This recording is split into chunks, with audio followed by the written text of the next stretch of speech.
নমস্কাৰ বন্ধু বান্ধৱীসকল, আজি আমি আলোচনা কৰিম APSC CCE 2023 প্ৰিলিমছৰ ৰিজাল্টৰ বিষয়ে। আপোনালোকে চবেই জানেই যে আজি প্ৰায় 50 দিনৰ বেছি হ'ল APSC এতিয়ালৈকে ৰিজাল্ট প্ৰকাশ কৰা নাই। বহুতে ৱেইট কৰি আছে ৰিজাল্টৰ কাৰণে, আৰু যিসকলে ধৰি লওক পাছ কৰিম নে ফেইল কৰিম সেনেকুৱা এটা আশাত আছিল 2-3 নম্বৰৰ কাৰণে, তেওঁলোকে আৰু কনফিউজনত আছে ৰিজাল্ট কেতিয়া প্ৰকাশ কৰিব।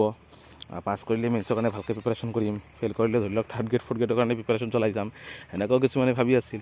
এতিয়া কথাটো হ'ল যে APSCয়ে ইমান লেহেম কিয় কৰি আছে ৰিজাল্ট প্ৰকাশ কৰাত।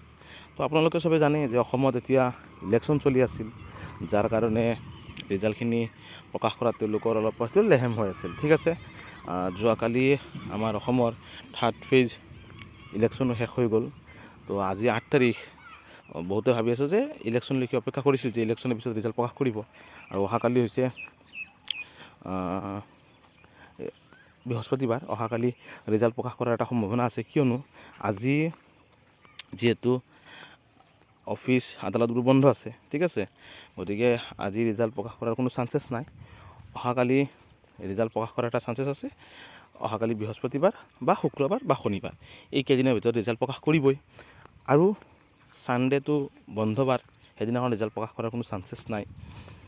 বেছিতকৈ বেছি হ'লে ধৰি লওক সোমবাৰৰ পিছত নাযায়, APSC এইকেইদিনৰ ভিতৰত ৰিজাল্ট প্ৰকাশ কৰিব।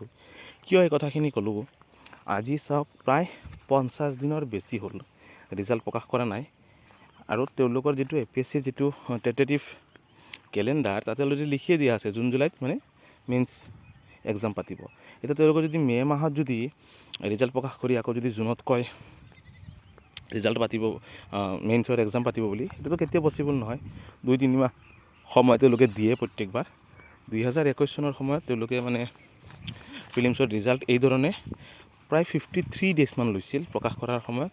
তেতিয়া তেওঁলোকে মানে যিটো মেইনছৰ এক্সাম কৰিছিল জানুৱাৰীত পাতিব, 2022 চনৰ জানুৱাৰী মাহত, কিন্তু তেওঁলোকে সেইটো পিছত পিছুৱাই নি তেওঁলোকে এক্সাম পাতিছিল ফেব্ৰুৱাৰী মাহত। ঠিক আছে, চ' গতিকে এইটো এক্সাম মেইনছৰ এক্সাম পিছুৱাই মোৰ মতেদি আগষ্ট মানত যাব, আৰু ৰিজাল্ট এই 2-3 দিনৰ ভিতৰত প্ৰকাশ কৰিব বুলি এটা সম্ভাৱনা আছে। কিয়নো আগৰ যিখিনি প্ৰিলিমছৰ ৰিজাল্ট, যোৱা বছৰ যিটো ৰিজাল্ট সেইমতে গ'লেতো ইমান দিনে দিবই লাগিছিল, কিন্তু যিহেতু অসমত বিহুৰ কাৰণে বহুত কেইদিন বন্ধ আছিল অফিচ আদালতবোৰ, লগতে ইলেকশ্যনৰ কাৰণে বহুত কেইদিন বন্ধ আছিল, গতিকে এই 3 দিন বৃহস্পতিবাৰ, শুক্ৰবাৰ, শনিবাৰ আৰু বেছিতকৈ বেছি হ'লে সোমবাৰ, এই 3-4 দিনৰ ভিতৰত APSCয়ে প্ৰিলিমছৰ ৰিজাল্ট ঘোষণা কৰাটো মই মানে 100% মানে ভাবোঁ যে এইকেইদিনৰ ভিতৰত ৰিজাল্টটো প্ৰকাশ কৰিব। আপোনালোকৰ মতামতবোৰ জনাব।